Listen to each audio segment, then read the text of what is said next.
podcast. I'm your host, Alex, and today we're going to do a shorter episode flipping through our prep to go into Venezuela.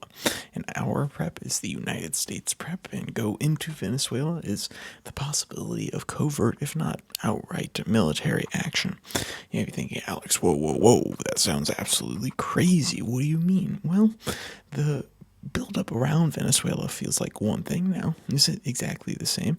The same sort of build-up was done by different nations throughout history, and sometimes they're just blustering, and sometimes they actually are moving to get ready for some sort of invasion. So this article comes from the New York Times. We're going to give it its due justice while being a little bit skeptical, of course, but I want to know your opinion. Throw it down there in the comment section. Let's do our daily debate.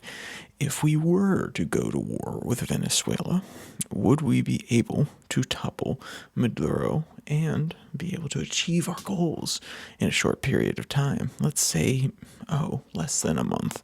We normally like to throw up this idea of less than a month. We could be done with it in 30 days. We have the 12-day war that we were a part of just from our military efforts through the air. We always throw out hyper low numbers. Well, I want to know what your opinion is. I want to know if this is one of those cases where we would be able to get away with it quickly. Quote, this is from the article itself, quote, with the largest U.S. aircraft now positioned in the Caribbean, President Trump has approved additional measures to pressure Venezuela and prepare for the possibility of a broader military campaign, according to multiple people briefed on the matter. Quote, military planners have prepared a list of potential drug facilities that could be struck. The Pentagon has also been planning for strikes on military units close to Mr. Maduro. Mr. Trump held 2 meetings with the White House Situation Room last week to discuss Venezuela and review options with his senior advisors. So, sounds like he's poised.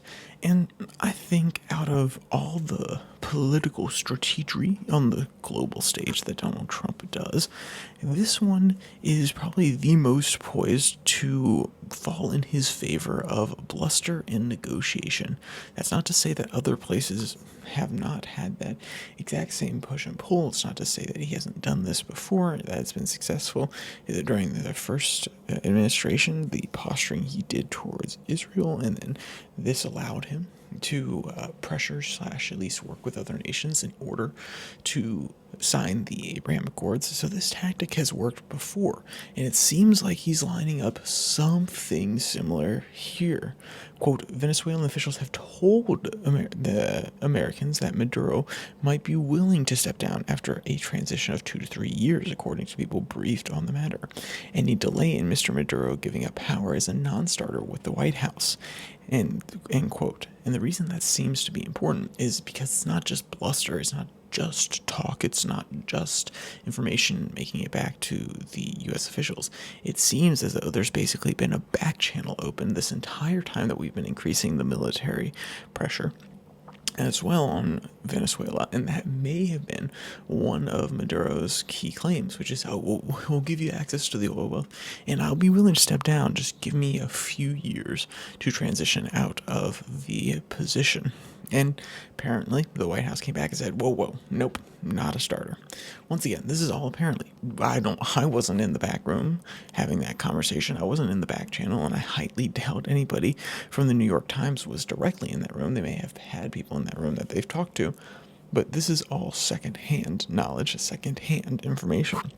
So, we've laid out both perspectives, at least the ones that are portrayed here, that either Mr. Trump is willing to go in. He's ready to use some sort of covert ops or outright military engagement, not just striking the certain facilities, these different drug facilities that would be targeted, because he views the Venezuelan government as an organization primed to pass drugs along to the United States, but also a broader military engagement in order to take down or target and possibly demystify the center of power in Venezuela, that is Maduro, attacking his military assets, his military support.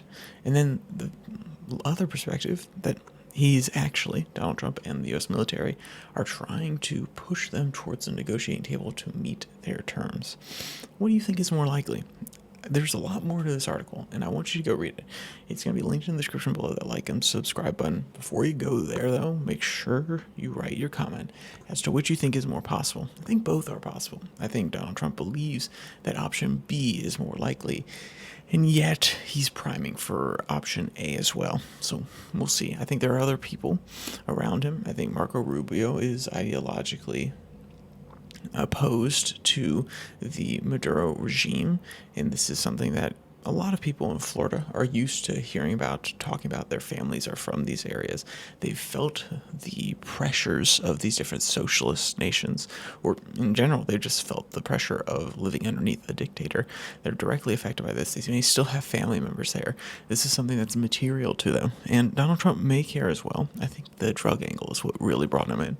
Hey, but maybe I'm wrong. Maybe it's unfair. Maybe Donald Trump is pushing this entire thing. That we don't have key reporting on. We've had reporting that Donald Trump cares for certain reasons and that Marco Rubio is pushing it for certain reasons. But even then, how much do these insiders ever really know? Probably a little bit more than us, but maybe not enough to justify it. So I want your opinion. Throw it down there in the comment section. With that, like I said, you can read the article down there in the bottom. Also down there below the like and subscribe button is a link to find the podcast on Spotify, Pocket Cast, Podvine, or Apple Podcasts. And also, you can find the Twitter handle at Your Daily Flip, where I post links to the episodes on Tuesday, Thursday of 6 and 6, and on Monday, Wednesday, Friday, this podcast that you're listening to now that comes out. Links will be there as well. So, with all that said, there's only one more thing to say. Stay safe. Don't die.